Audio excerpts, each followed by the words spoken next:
অচিনপুর নাটকটি এই সময়ের সত্যি খুব ভালো একটা নাটক, একটা ভালো গল্প, যেটা পরিবারের সবাইকে নিয়ে দেখার সুযোগ আছে। অসম্ভব সুন্দর একটা গল্প। আর এমনিতেই বাংলা সাহিত্যের যে নাটকগুলো হচ্ছে আমাদের পাশ্চাত্যের দেশগুলোর চেয়েতে আমাদের দেশের নাটকের মান এখনও আগের চেয়েতে অনেক উন্নত। তো ঠিক তেমনই একটি নাটক হচ্ছে অচিনপুর। নাটকটি পরিচালনা করছে বাংলাদেশের বিখ্যাত ডিরেক্টর কায়সার আহমেদ।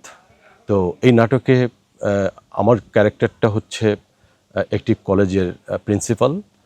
কলেজটির নাম হচ্ছে প্রেমানন্দ কলেজ।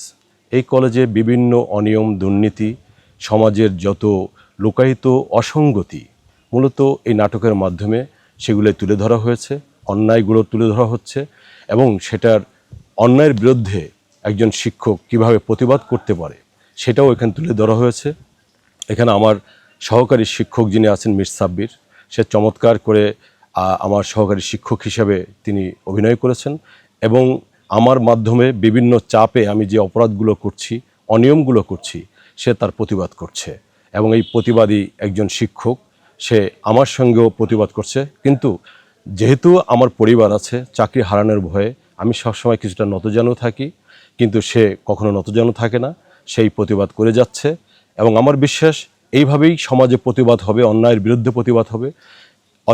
এই প্রতিবাদ হতে হতেই একসময় সমাজে সুশাসন প্রতিষ্ঠা হবে। ঠিক অচিনপুর নাটকটি এমনই একটি নাটক, চমৎকার একটা গল্প। আমার বিশ্বাস এই গল্পটি দর্শকদের ভালো লাগবে। আমি সমস্ত দর্শকদেরকে অনুরোধ করব, বিনয়ের সাথে অনুরোধ করব, এই ভালো গল্পটি আপনারা দেখবেন। ধন্যবাদ।